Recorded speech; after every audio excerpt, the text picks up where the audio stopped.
ईश्वर का नाम लेना था, परमपिता परमात्मा को याद करना था, जिसमें गीता जी भी उसी की तरफ इशारा करती है कि उस परमात्मा का ध्यान दो अर्जुन, थारा फिर जन्म मरण ना हो। उस परमात्मा तो दूर रहा, हमारे से तो देवी देवता पितृ भूत ये ना निमटते हैं। और गीता जी में मना कर रखा, हम फिर भी कर रहे हैं। पता फिर गीता जी को क्या माना हमने? वैसे तो गीता जी जैसा शास्त्र नहीं, कृष्ण जी जैसा भगवान नहीं, और एक बात उनका अनुसरण नहीं, तो सुख की गीत गा रहे हो, भगवान का मजाक उड़ा रहे हो। मेरे जैसे ने कह दिया हुआ था पक्की, और भगवान कह के चले गए हुआ कच्ची थारी नजरों में। इन बातों का विचार करना चाहिए, जब जाके आप अपनी व्यवस्था को ठीक कर पाओगे। जा सतगुरु की मैं बलिहारी, जो जामन मरण मिटाही। मैं उस गुरुदेव के ऊपर कुर्बान जाता हूँ जो जन्म और मरण न मिटा दे। गुरु बहुत हैं, अपनी अपनी सीमा तक के वो सीमित गुरु हैं। अपनी प्रक्रिया में आपको मास्टर बना देंगे, लेकिन जन्म मरण को नहीं छुटवा सकते।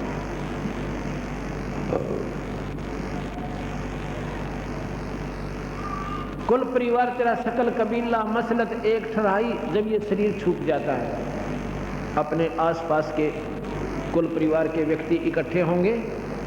कोई तो नहला रहा है, कोई तो नहला रहा है, नवा रहा है, स्नान करवा रहा है, और कोई लकड़ियां ढोने लग गया। किसी ने कफन बनाने की, अर्थी बनाने की तैयारी कर ली, और 1 घंटे के अंदर धरका उसका ऊपर और शमशान घाट पर पहुंच। कुल परिवार तेरा सकल कबीला, मसलत एक ठहराई। मसलत माने सलाह मशूरा, सबकी एक राय बनगी। अक उठाओ भाई और चलो शमशान घाट। आन उठाओ भाई, जल्दी करो, लकड़ी ले आओ हैं, और घी ले लो, फलानी चीज ले लो, चलो। सबकी एक राय बनगी, अब मरगट पर ले चलो। कुल परिवार तेरा सकल कबीला, मसलत एक ठहराई। और बांध पिंजड़ी आगे धर लिया, मरगट में ले जाएंगे। अग्नि लगा दिया तो दलंबा फूक दिया उस ठाही। अब शरीर का तो गति होगी, शरीर तो फूक दिया, अब गति किसकी रहेगी? जो शरीर के अंदर जो वस्तु थी, जो जीवात्मा थी।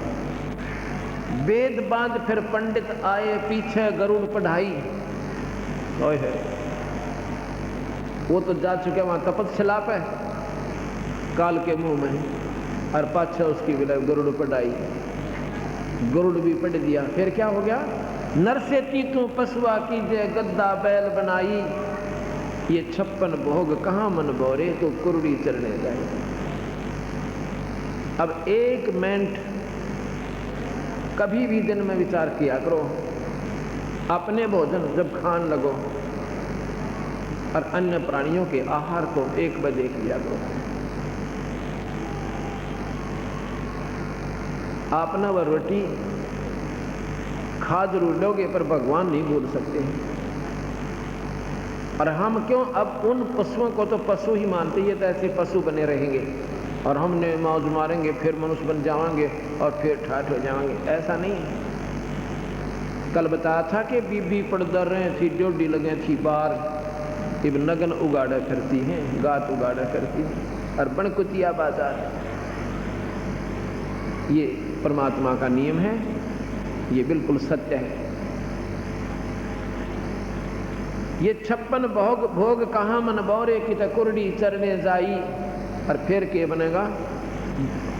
प्रेत सला पर जा बिराजे, पितरों पिंड भरवाई।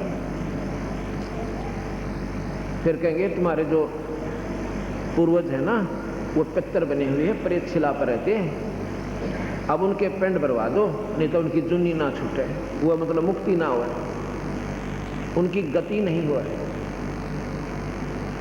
अब पिंड बनाने से क्या होता है? भूत जुनी छूट जाती है और गधा बन जाता है। इतनी गति पिंड भरवाने से होती है। भूत जुनी जा छूट है, पिंड प्रदान करंत, गरीब दास जंदा कहे नहीं मिले भगवान। प्रेत जुनी छूट गई और फिर पशु जुनी मिल गई इसको। तो फिर कहते हैं जी हमारा पीछा छूटा, हमने सेद्या करता है। हमें नुकसान करता था, हमने तो गति करवानी पड़ी, या गति करवाई उसको अपने पिता की या माता की।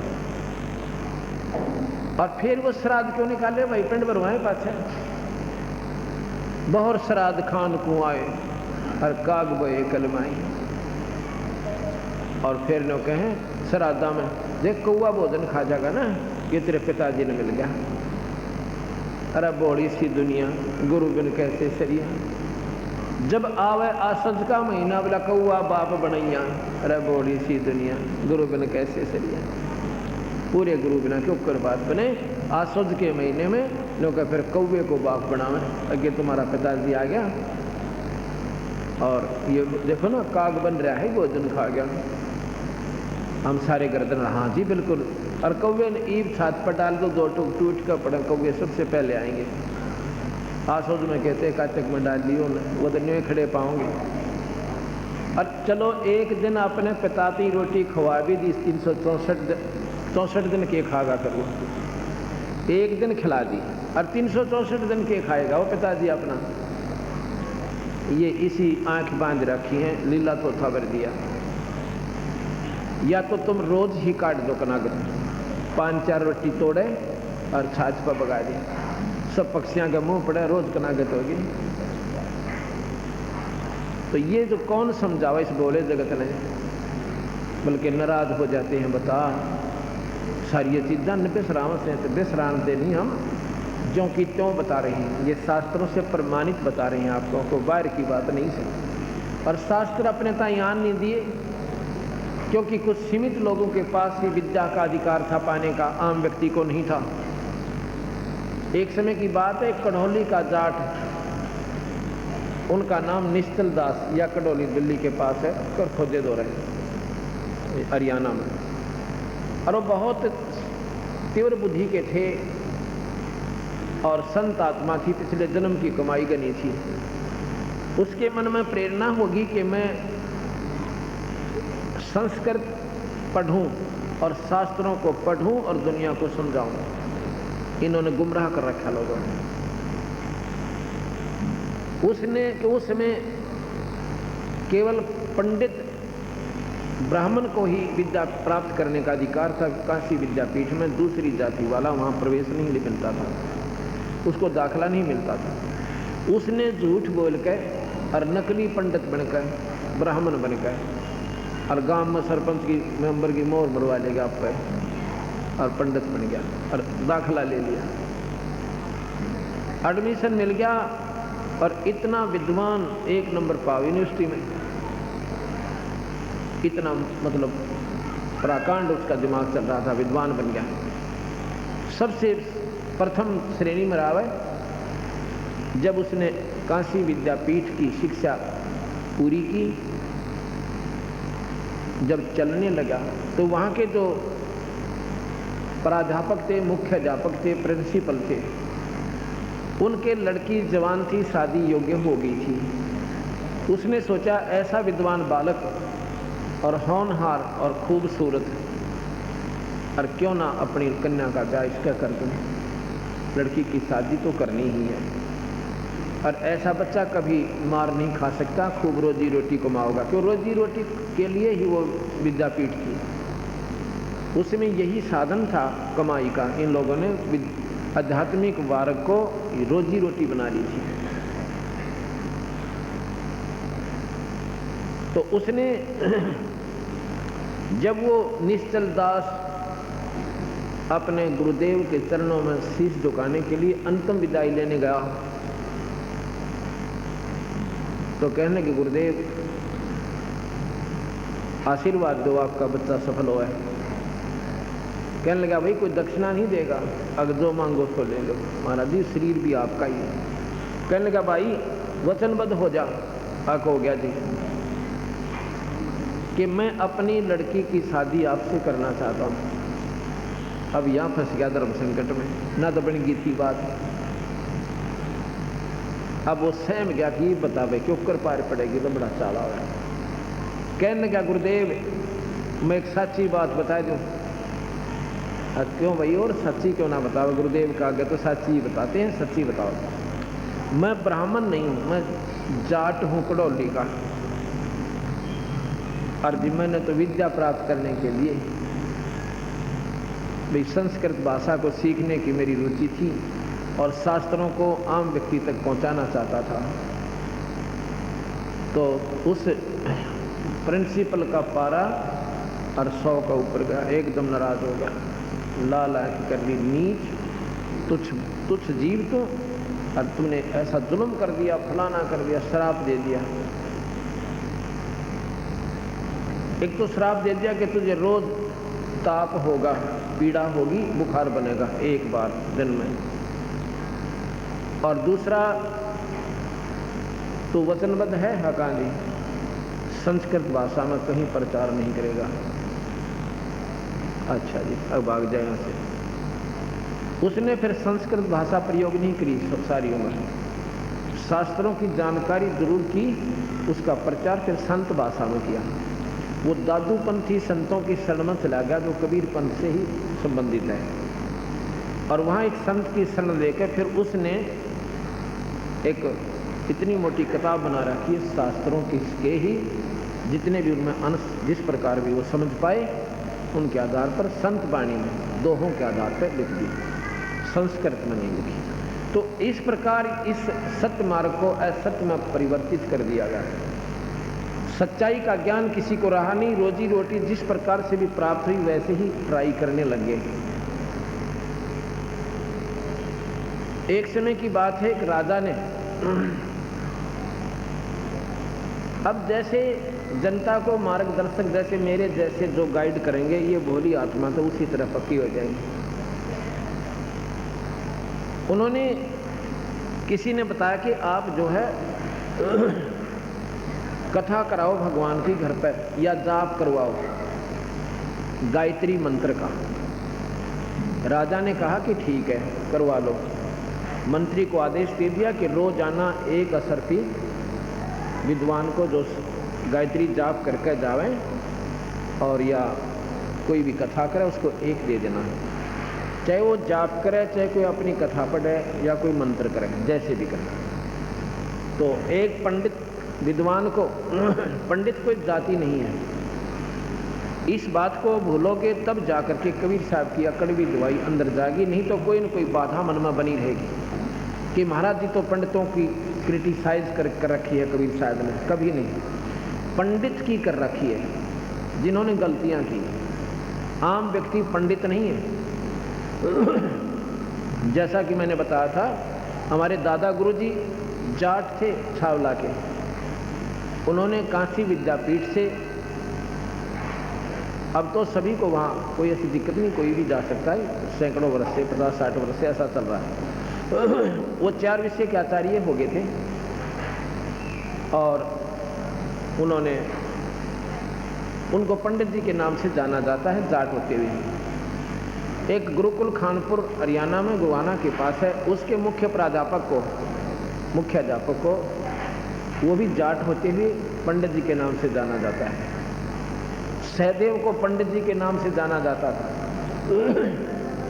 जो पांडवों का में 5वां था उसको पंडित जी के नाम से ही जाना जाता था। पंडित कोई जाति नहीं है। अब जैसे कोई वैद होते थे, वैद और अच्छे वैद होते थे, उसके बाद उनके वंशजों को वैद कहने लगे, सारे थी वैद, और सब ने अपने पीछे वैद लिखना शुरू कर दिया। फलाना राम है, मनसाराम वैद, आसाराम वैद, इस प्रकार। और दवाई जानते को ना, वह पेट के दर्द की भी, और वह भी पीछे वैद लिख रखा। तो वह वैद नहीं है, वो तो एक परंपरागत एक समूह का एक प्रतीक बन गया। ऐसे ही जो संस्कृत के श्लोक ने भी ना जानते वो भी पंडित कलाम है, उनको भी हम पंडित जी कहते हैं, और वो भी गर्व करते हैं अपने ऊपर के हम पंडित जी हैं। वो उनकी नादानी है, वो पंडित जी नहीं है, वो तो आम व्यक्ति हैं, आम नागरिक हैं, अपना जैसे भी आम व्यक्ति अपना पेट भर कर रहे हैं वो ऐसे ही रोजगार कर रहे हैं, वो पंडित नहीं है। और वो इनसे मुँह चढ़ाएंगे इन बातों तक तो उनकी नादानी है। ये तो उन मार्गदर्शकों को जो दुनिया को गुमराह करते हैं और ठीक मार्ग नहीं बताया। सरू जहाँ से पंडित पदवी हुई थी, ये बहुत नेक आत्मा थी, वो इसको रोजी रोटी नहीं बनाया था, वो अपना सत ढंग से जितना वो जानते थे उनको जाप बता दिया करते थे, ये जाप करो भाई, ये मंत्र जपा करो, और अपना करके कमाई वो अपना पेट भरते थे। उसके बाद महिमा इतनी बढ़ गई उनकी कि आम व्यक्ति पंडित जी बन गया, काख में पोछी दी और मैं भी जाप कर दूंगा, मैं भी जाप कर दूंगा, और पैसे के हिसाब पर आधारित हो गए। राजा का जाप हुआ और एक काशी से पढ़कर बहुत तगड़ा विद्वान आया पंडित जी। राजा के हुक्म से वो अच्छे से अच्छे विद्वान की तलाश की गई तो पाया कि एक विद्वान अभी काशी विद्यापीठ से और बहुत ही अच्छा विद्वान बनकर आया है, उसको लाओ, काशी जी पढ़ के आया है। उसको बुलाया, उसको कहा कि ऐसे ऐसे एक हफ्ता 10 दिन या 15 दिन हमारे घर पर कोई मंत्र जाप करो, वो तुमने देखना है क्या करना है, चाहे कथा करो चाहे जाप करो, कुछ भी करो, हमारे घर में शुद्धि होनी चाहिए। अब वो पंडित जी जावे, अपना जाप करें, मंत्री उसको एक असरफी दे दे, वो असरफी लाकर अपनी पत्नी को दे दे, और पत्नी समावे नए सूट और रोज गुजनी बदले, और फिर जाओ पानी लेने, थोड़ा सारी इकट्ठी हो।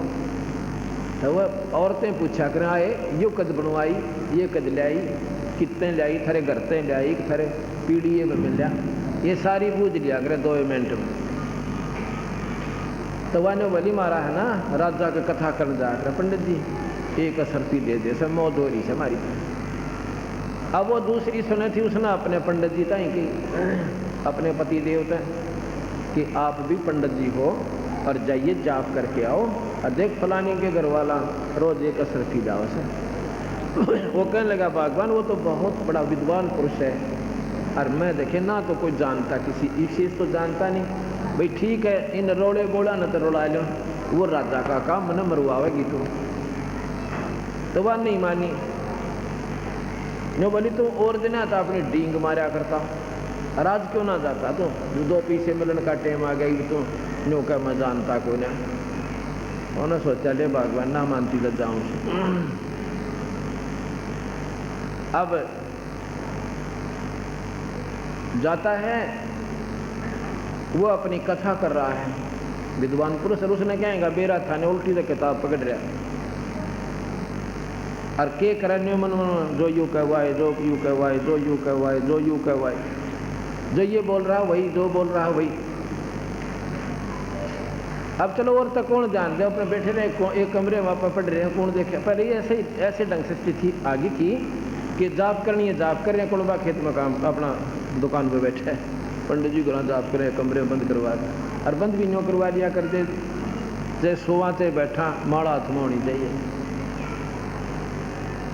लेकिन वो जो सामने एक असरफी उसको मिल गई, एक मिल गई उसको, और विद्वान पंडित का जी चढ़ के अंदर ही अंदर जलन हुई, वह बड़ा चाड़े की बात हुई, मैं तो इतने दिन विद्या प्राप्त करके यार ये कुछ जानता ना पूछता, किताब भी उल्टी पकड़ रहा बूझ, और यू नो का जो यू का वही, जो यू का वही, और इसको भी असरफी मिल गई। अगले दिन तीसरी ने संस्कार दिया, अब तू भी जा। वो भी नाटा भगवान मैं तो कति अनपढ़ सो, वो तो दूसरा भी ले थोड़ा ही बहुत को जानता होगा, और वो एक तो जो मैं कति विद्वान पुरुष है, और मेरी दाल वहाँ गले नहीं, तो वह लागी लड़न तुम तन्यों से फलान से 2 पैसे मिलन का टेम आओ, जब तुम न्यू करा कर कर जी को ना। उन्हें सोचा यार रोज लड़ाई रखेगी, चालन देखी जाएगी, एक कमरे में बैठना के किसी बेरा पट्टा है। वो भी चला गया, वो कहता है अपनी कथा कर रहा है, दूसरा कहता है जो यू का वही, जो यू का वही, जो यू का वही, और तीसरा नौका कब तक नम भागी, कब तक नम भागी, कब तक सूत बैठा रहेगा नो, कब तक नम भागी, कब तक नम भागी, वहाँ दूध तो पड़ेंगे। अरे तो जी फिर चौथी ने सुस्कार दिया, क्यों तो सांझ ने एक असरफी सब न मिल जाए, शाम को तड़के नए नए कपड़े बदले। वो चौथा भी नो बोला भगवान तो मरवावत की मैंने, अब ना नो के था वो देखियो कौन सा पढ़ रहा, वो भी तो जाए से दूसरा, अगर अच्छा वो भी गया कहाँ पर भी जाऊँ सुधे। और चौथा भी जी मैं भी कथा करूँगा, बैठ जाओ उस कमरे में। राजा के घर में क्या कमी हो सके, और धार्मिक राजा था, ज्ञाता महात्मा में अच्छा लाभ होगा। पहले वाला अपनी कथा कर रहा है और दूसरी वाला कह रहा है जो ये कहता वही, जो ये कहता वही, जो ये कहता वही ठीक। तीसरा कहता है कब तक नंभेगी, कब तक नंभेगी, कब तक। तीसरा कह नंबर दे इतने नंबर, तीसरा ने बोला नंबर दे इतने नंबर, मंडे रहो। तो जब वो समापन हुआ उससे पहले दिन उस राजा का आना हुआ जिस दिन समापन पे। उस विद्वान पुरुष ने जो काशी विद्यापीठ में पढ़ कर आया था उसने शिकायत की, यानी कि राजन यहाँ पर तो खल और खांड का एक भाग लग रहा है। के बात भाई कि मैं